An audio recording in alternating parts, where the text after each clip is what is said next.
ಇವತ್ತಿನ top shocking ಅಪ್ಡೇಟ್ಗಳು. ಹೌದು ವೀಕ್ಷಕರೇ, ಇವತ್ತಿನ ಈ ಒಂದು ವಿಡಿಯೋದಲ್ಲಿ ಕರ್ನಾಟಕದಲ್ಲಿ ನಡೆಯುತ್ತಿರುವ ಹೊಸ ಅಪ್ಡೇಟ್ ಮತ್ತು ಶಾಕಿಂಗ್ ಸುದ್ದಿಗಳನ್ನು ನೋಡೋಣ. ಪೆಟ್ರೋಲ್ ಮತ್ತು ಡೀಸೆಲ್ ಹೊಸ ದರದ ಬಗ್ಗೆ ಕೇಂದ್ರ ಸರ್ಕಾರ ಮಹತ್ವದ ಘೋಷಣೆ. ಬಿಪಿಎಲ್ ಕಾರ್ಡ್ ಇದ್ದವರಿಗೆ ಮಹತ್ವದ ಮಾಹಿತಿ.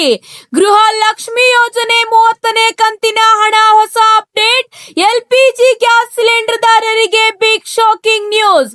ಇದೇ ರೀತಿ ಗೋಲ್ಡ್ ಮತ್ತು ಸಿಲ್ವರ್ ದರದಲ್ಲಿ ಭಾರಿ ಏರಿಳಿತ.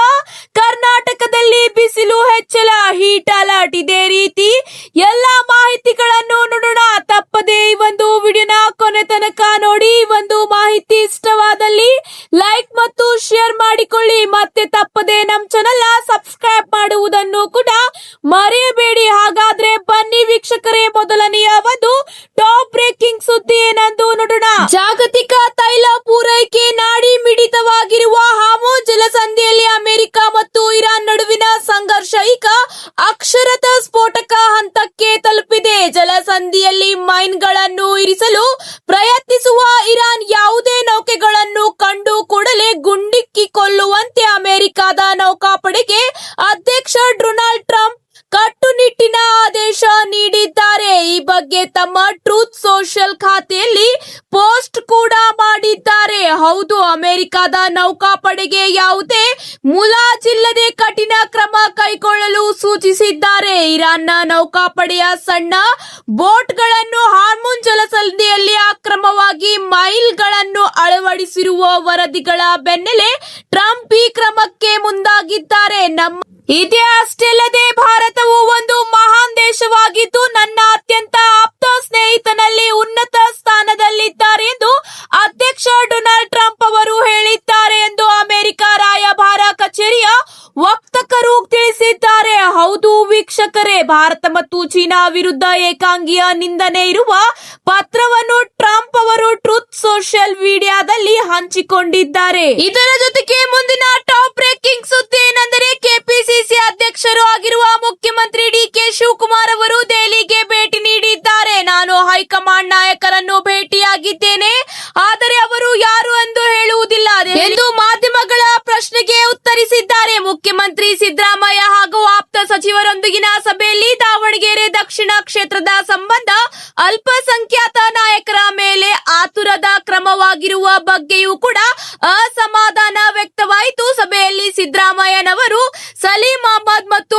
ಅಬ್ದುಲ್ ಅವರ ಮೇಲಿನ ಆರೋಪ ಹಾಗೂ ಪಕ್ಷ ಕ್ರಮ ಕೈಗೊಂಡ ಕಾರಣದ ಬಗ್ಗೆ ವಿವರಣೆ ನೀಡಿದ್ದಾರೆ ಎಂಬ ಮಾಹಿತಿ ಕೇಳಿ ಬಂದಿದೆ. ಇದೇ ವೇಳೆ ಸಿದ್ದರಾಮಯ್ಯನವರು ಉಪಚುನಾವಣೆಯಲ್ಲಿ ಜಮೀರ್ ಅಹಮದ್ ಖಾನ್ ತಮ್ಮ ಹೊಣೆಗಾರಿಕೆ ನಿಭಾಯಿಸಿದ್ದಾರೆ ಎಂಬ ಮಾಹಿತಿಯನ್ನು ಕೂಡ ತಿಳಿಸಲಾಗಿದೆ. ಇದೇ ಅಷ್ಟೇ ಅಲ್ಲದೆ ಯಾವುದೇ ಕ್ರಮ ಆಗದಂತೆ ನೋಡಿಕೊಳ್ಳಲಾಗುವುದು ಎಂದು ಅಭಯ ನೀಡಿದ್ದಾರೆ ಎಂಬ ಮಾಹಿತಿ ಮೂಲಗಳು ತಿಳಿಸುತ್ತಿವೆ. ಪಂಚರಾಜ್ಯ ಹಾಗೂ ದಾವಣಗೆರೆ ದಕ್ಷಿಣ ಬಾಗಲಕೋಟೆ ಉಪಚುನಾವಣೆಗಳ ಫಲಿತಾಂಶದ ಬಳಿಕ ರಾಜ್ಯದಲ್ಲಿ ಬಿರುಸಿನ ರಾಜಕೀಯ ಬೆಳವಣಿಗೆಯ ನಿರೀಕ್ಷೆ ಇದೆ. ಹೌದು ವೀಕ್ಷಕರೇ, ಈ ಕುರಿತು ಈಗ ಮಹತ್ವದ ಮಾಹಿತಿ ಬಂದಿದೆ. ಸಭೆಯಲ್ಲಿ ಸಚಿವ ಸಂಪುಟ ಪುನರ್ರಚನೆ ಹಾಗೂ ಕೆಪಿಸಿಸಿ ಅಧ್ಯಕ್ಷರ ಬದಲಾವಣೆ ಕುರಿತು ಹೈಕಮಾಂಡ್ ಮೇಲೆ ಒತ್ತಡ ಹೇರುವ ಕುರಿತು ಪ್ರಮುಖವಾಗಿ ಚರ್ಚೆ ನಡೆಸಲಾಗಿದೆ. ಮೇ 21ಕ್ಕೆ ಸರ್ಕಾರ 3 ವರ್ಷ ಪೂರೈಸುತ್ತಿದ್ದು, ಆಕಾಂಕ್ಷಿ ಶಾಸಕರಿಂದ ಸಂಪುಟ ಪುನರ್ರಚನೆ ಒತ್ತಡ ಹೆಚ್ಚಾಗುತ್ತಿದೆ. ಮುಂದಿನ 2 ವರ್ಷದಲ್ಲಿ ಸಾರ್ವತ್ರಿಕ ಚುನಾವಣೆ ಎದುರಾಗಲಿದ್ದು, ಸಂಪುಟ ಪುನರ್ರಚನೆ ವಿಳಂಬವಾದರೆ ಪಕ್ಷದಲ್ಲಿ ಭಿನ್ನಮತಕ್ಕೆ ಕಾರಣವಾಗಬಹುದು. ಹೀಗಾಗಿ ಸಂಪುಟ ಪುನರ್ರಚನೆ ಒತ್ತಡ ಹೇರಬೇಕು ಎಂದು ಆಪ್ತ ಸಚಿವರು ಸಿದ್ದರಾಮಯ್ಯ ಅವರಿಗೆ ಮನವಿ ಕೂಡ ಮಾಡಿದ್ದಾರೆ ಎಂಬ ಮಾಹಿತಿ ಈಗ ತಿಳಿದು ಬಂದಿದೆ. ಇದೇ ಅಷ್ಟೇ ಅಲ್ಲದೆ ಪೆಟ್ರೋಲ್ ಮತ್ತು ಡೀಸೆಲ್ ಕುರಿತು ಕೇಂದ್ರ ಸರ್ಕಾರ ಮಹತ್ವದ ಘೋಷಣೆ ಮಾಡಿದೆ. ಹೌದು ವೀಕ್ಷಕರೇ, ಪೆಟ್ರೋಲ್ ಹಾಗೂ ಡೀಸೆಲ್ ಬೆಲೆಗಳಲ್ಲಿ ಭಾರಿ ಏರಿಕೆ ಮಾಡುವ ಯಾವುದೇ ಯೋಜನೆ ಸರ್ಕಾರದ ಬಳಿ ಇಲ್ಲ ಎಂದು ಕೇಂದ್ರ ಸರ್ಕಾರ ಈಗ ಸ್ಪಷ್ಟಪಡಿಸಿದೆ.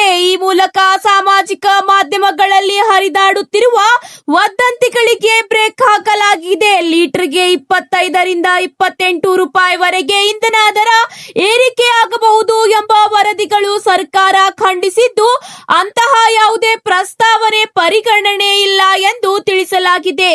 ಈ ಕುರಿತು ಪೆಟ್ರೋಲಿಯಂ ಮತ್ತು ನೈಸರ್ಗಿಕ ಅನಿಲ ಸಚಿವಾಲಯ ತನ್ನ ಖಾತೆ ಮೂಲಕ ಈ ಒಂದು ಮಾಹಿತಿಯನ್ನು ಸ್ಪಷ್ಟಿಸಿದೆ. ಇದರ ಜೊತೆಗೆ ಮುಂದಿನ ಒಂದು ಶಾಕಿಂಗ್ ಸುದ್ದಿ ಏನೆಂದರೆ, ನಿಮ್ಮ ಹೊಸ ಮನೆಗೆ ಗ್ಯಾಸ್ ಕನೆಕ್ಷನ್ ತಗೋಬೇಕಾ ಅಂತ ಪ್ಲಾನ್ ಮಾಡುತ್ತಿದ್ದೀರಾ? ಹಾಗಾದ್ರೆ ನಿಮಗೊಂದು ಶಾಕಿಂಗ್ ಸುದ್ದಿ ಕಾದಿದೆ. ಹೌದು ವೀಕ್ಷಕರೇ, ಸದ್ದಿಲ್ಲದೆ ಜಾರಿಯಾಗಿರುವ ಈ ಹೊಸ ನಿಯಮ ನಿಮ್ಮ ಅಡುಗೆ ಮನೆ ಲೆಕ್ಕಾಚಾರವನ್ನೇ ಉಲ್ಟಾ ಪಲ್ಟಾ ಮಾಡುವುದು ಗ್ಯಾರಂಟಿ ಆಗಿದೆ. ಹೌದು ವೀಕ್ಷಕರೇ, ಮಧ್ಯಪ್ರಾಚ್ಯದಲ್ಲಿ ಹೆಚ್ಚಾಗುತ್ತಿರುವ ಯುದ್ಧದ ಉದ್ವಿಗ್ನತೆ ಈಗ ನೇರವಾಗಿ ಭಾರತದ ಜನ ಸಾಮಾನ್ಯರ ಮೇಲೆ ಪರಿಣಾಮ ಬೀರಲು ಶುರುವಾಗಿದೆ. ಕಳೆದ ಒಂದು ತಿಂಗಳಿಂದ ಸರ್ಕಾರಿ ಸ್ವಾಮ್ಯದ ತೈಲ ಕಂಪನಿಗಳು ಹೊಸ ಎಲ್ಪಿಜಿ ಸಂಪರ್ಕವನ್ನು ನೀಡುವುದನ್ನು ತಾತ್ಕಾಲಿಕವಾಗಿ ಸ್ಥಗಿತಗೊಳಿಸಿವೆ. ಹೌದು ಸ್ನೇಹಿತರೆ, ತೈಲ ಕಂಪನಿಗಳ ಈಗಿನ ಮೊದಲ ಗುರಿ ಏನೆಂದರೆ, ಈಗಾಗಲೇ ಗ್ಯಾಸ್ ಕನೆಕ್ಷನ್ ಹೊಂದಿರುವ ಹಳೆಯ ಗ್ರಾಹಕರಿಗೆ ತೊಂದರೆಯಾಗದಂತೆ ನೋಡಿಕೊಳ್ಳುವುದು. ಹೊಸಬರಿಗೆ ಕನೆಕ್ಷನ್ ಕೊಟ್ಟು ಇರುವವರಿಗೆ ಸಿಲಿಂಡರ್ ಸಿಗದಂತೆ ಮಾಡಬಾರದು ಎಂಬ ಉದ್ದೇಶದಿಂದ ಹೀಗಾಗಿ ಹೊಸ ಕನೆಕ್ಷನ್ ಕೊಡುವುದನ್ನು ನಿಲ್ಲಿಸಲಾಗಿದೆ. ಇರುವ ಗ್ರಾಹಕರಿಗೆ ಸಕಾಲಕ್ಕೆ ಸಿಲಿಂಡರ್ ತಲುಪಿಸಲು ಪ್ಲಾನ್ ಮಾಡಲಾಗುತ್ತಿದೆ ಎಂಬ ಮಾಹಿತಿ ಈಗ ತಿಳಿದು ಬಂದಿದೆ. ಇದರ ಜೊತೆಗೆ ಈಗ ಬಿಪಿಎಲ್ ಪಡಿತರ ಚೀಟಿದಾರರಿಗೆ ಹೊಸ ಅಪ್ಡೇಟ್ ಬಂದಿದೆ. ಹೌದು, ರಾಜ್ಯ ಸರ್ಕಾರದಿಂದ ಮಹತ್ವದ ಸೂಚನೆ. ಬಿಪಿಎಲ್ ಕಾರ್ಡ್ ಪರಿಶೀಲನೆ ಪ್ರಕ್ರಿಯೆ ಆರಂಭವಾಗಿದೆ. ಅರ್ಹತೆ ಇಲ್ಲದಿದ್ದರೂ ಕಾರ್ಡ್ ಪಡೆದಿದ್ದರೆ ರದ್ದು ಮಾಡುವ ಸಾಧ್ಯತೆ ಇದೆ. ಹೌದು, ಈಗ ಮೂರನೇ ಹಂತದ ಕಾರ್ಯ ಈಗ ಆರಂಭಗೊಂಡಿದೆ. ಹೌದು, ಮೂರನೇ ಹಂತದಲ್ಲಿ ಈಗ ಯಾರು ಅರ್ಹತೆ ಹೊಂದಿರುವುದಿಲ್ಲವೋ ಅಂತಹ ಕಾರ್ಡ್ಗಳನ್ನು ಈಗ ಸರ್ಕಾರ ಮತ್ತೆ ರದ್ದು ಮಾಡುತ್ತಿದೆ. ಹೌದು, ಅತಿ ಶೀಘ್ರವೇ ಹೆಚ್ಚಿನ ಒಂದು ಅರ್ಹತೆ ಇಲ್ಲದ ಕಾರ್ಡ್ಗಳನ್ನು ರದ್ದು ಮಾಡುವ ಮೂಲಕ ಹೊಸ ಕಾರ್ಡ್ಗಳಿಗೆ ಚಾಲನೆ ನೀಡಲಾಗುವುದು ಎಂಬ ಮಾಹಿತಿ ತಿಳಿದು ಬಂದಿದೆ. ಹೌದು ವೀಕ್ಷಕರೇ, ಅತಿ ಶೀಘ್ರವೇ ಅರ್ಜಿ ಸಲ್ಲಿಸಿದ ಫಲಾನುಭವಿಗಳಿಗೆ ಕಾರ್ಡ್ ವಿತರಣೆ ಮಾಡಲಾಗುವುದು ಎಂಬ ಮಾಹಿತಿ ತಿಳಿದು ಬಂದಿದೆ. ಇದರ ಜೊತೆಗೆ ಈಗ ಗೃಹ ಲಕ್ಷ್ಮಿ ಯೋಜನೆಯ ಫಲಾನುಭವಿಗಳಿಗೆ 30ನೇ ಕಂತಿನ ಕುರಿತು ಹೊಸ ಅಪ್ಡೇಟ್ ಬಂದಿದೆ. ಗೃಹ ಲಕ್ಷ್ಮಿಯರ ಖಾತೆಗೆ ಇಲ್ಲಿವರೆಗೆ 29 ಕಂತಿನ ಹಣವನ್ನು ವರ್ಗಾಯಿಸಲಾಗಿದೆ. ಒಂದು ವೇಳೆ 29ನೇ ಕಂತಿನ ಹಣ ಬಂದಿಲ್ಲ ಅಂದರೆ 30ನೇ ಕಂತಿನ ಜೊತೆಗೆ ಒಟ್ಟು 4,000 ರೂಪಾಯಿ ಗೃಹಿಣಿಯರ ಖಾತೆಗೆ ವರ್ಗಾಯಿಸಲಾಗುವುದು ಎಂಬ ಮಾಹಿತಿಯು ಕೂಡ ತಿಳಿದು ಬಂದಿದೆ. ಹೌದು ವೀಕ್ಷಕರೇ, ಡಿಬಿಟಿ ಮೂಲಕ ಸರಳವಾಗಿ ನೇರವಾಗಿ ನಿಮ್ಮ ಬ್ಯಾಂಕ್ ಖಾತೆಗೆ ಹಣವು ವರ್ಗಾಯಿಸಲಾಗುತ್ತದೆ. ಹೌದು ವೀಕ್ಷಕರೇ, ಇದೇ ಅಷ್ಟೇ ಅಲ್ಲದೆ ಈಗ ಕೆಲವು ಫಲಾನುಭವಿಗಳಿಗೆ ಬಿಗ್ ಶಾಕಿಂಗ್ ಬಂದಿದೆ. ಕೆಲವು ಫಲಾನುಭವಿಗಳಿಗೆ ಹಣ ತಾತ್ಕಾಲಿಕವಾಗಿ ಹೋಲ್ಡ್ ಮಾಡಲಾಗಿದೆ. ಕಾರಣ ಈ ಕೆವೈಸಿ ಇಲ್ಲ ಅಥವಾ ಡಾಕ್ಯುಮೆಂಟ್ ಸಮಸ್ಯೆಯಿಂದ ಈಗ ಹೋಲ್ಡ್ ಮಾಡಲಾಗುತ್ತಿದೆ ಎಂಬ ಮಾಹಿತಿಯೂ ಕೂಡ ಬಂದಿದೆ. ತಕ್ಷಣವೇ ನಿಮ್ಮ ಬ್ಯಾಂಕ್ ಸ್ಟೇಟಸ್ ಅನ್ನು ಚೆಕ್ ಮಾಡಿಕೊಳ್ಳಿ. ಅಗತ್ಯವಿದ್ದರೆ ಈ ಕೆವೈಸಿ ಅಪ್ಡೇಟ್ ಮಾಡಿಕೊಳ್ಳಿ ಎಂಬ ಮಾಹಿತಿ ತಿಳಿದು ಬಂದಿದೆ. ಇದರ ಜೊತೆಗೆ ಮುಂದಿನ ಒಂದು ಟಾಪ್ ಬ್ರೇಕಿಂಗ್ ಸುದ್ದಿ ಏನೆಂದು ನೋಡೋಣ ಬನ್ನಿ ವೀಕ್ಷಕರೇ.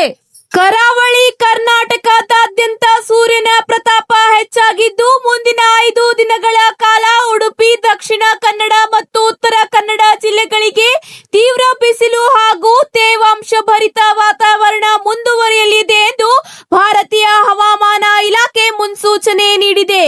ಈ ಹಿನ್ನೆಲೆಯಲ್ಲಿ ಈಗ ಯೆಲ್ಲೋ ಅಲರ್ಟ್ ಘೋಷಣೆ ಮಾಡಲಾಗಿದೆ. ಹೌದು ವೀಕ್ಷಕರೇ, ಮುನ್ನೆಚ್ಚರಿಕಾ ಕ್ರಮಗಳನ್ನು ಕೂಡ ವಹಿಸುವಂತೆ ಈಗ ಸೂಚನೆ ಕೂಡ ಹವಾಮಾನ ಇಲಾಖೆ ಜನಸಾಮಾನ್ಯರಿಗೆ ನೀಡಿದೆ. ಮಧ್ಯಾಹ್ನ ಹೊರಗೆ ಹೋಗುವುದನ್ನು ತಪ್ಪಿಸಿ ಹೆಚ್ಚು ನೀರು ಕುಡಿಯಿರಿ ಮತ್ತು ಹಿರಿಯ ಮತ್ತು ಮಕ್ಕಳಿಗೆ ಹೆಚ್ಚು ಕಾಳಜಿ ಮಾಡಬೇಕೆಂಬ ಮಾಹಿತಿಯನ್ನು ಕೂಡ ತಿಳಿಸಿದೆ. ಇದರ ಜೊತೆಗೆ ಮುಂದಿನ ಒಂದು ಟಾಪ್ ಅಪ್ಡೇಟ್ ಏನೆಂದು ನೋಡೋಣ ಬನ್ನಿ ವೀಕ್ಷಕರೇ.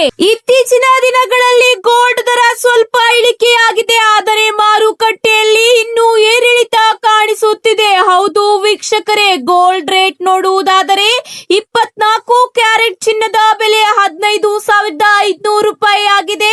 22 ಕ್ಯಾರೆಟ್ ಚಿನ್ನದ ಪ್ರತಿ ಗ್ರಾಮ್ಗೆ 14,200 ರೂಪಾಯಿ ಆಗಿದೆ.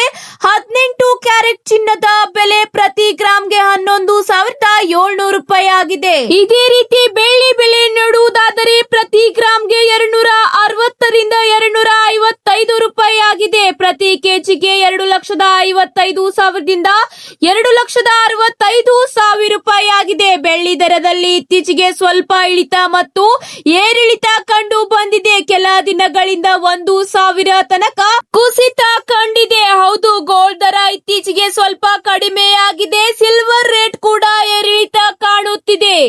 ಇವತ್ತಿಗೆ ಇಷ್ಟೇ ವೀಕ್ಷಕರೇ, ಮತ್ತೆ ಸಿಗೋಣ ಹೊಸ ಅಪ್ಡೇಟ್ ಜೊತೆಗೆ. ವಿಡಿಯೋ ಇಷ್ಟವಾದ್ರೆ ಲೈಕ್ ಮತ್ತು ಶೇರ್ ಮಾಡಿಕೊಳ್ಳಿ. ನೀವು ಇನ್ನೂ ಕೂಡ ನಮ್ಮ ಚಾನಲ್ಗೆ ಸಬ್ಸ್ಕ್ರೈಬ್ ಮಾಡಿಲ್ಲ ಅಂದ್ರೆ ಈ ಕೂಡಲೇ ಸಬ್ಸ್ಕ್ರೈಬ್ ಮಾಡಿಕೊಳ್ಳಿ.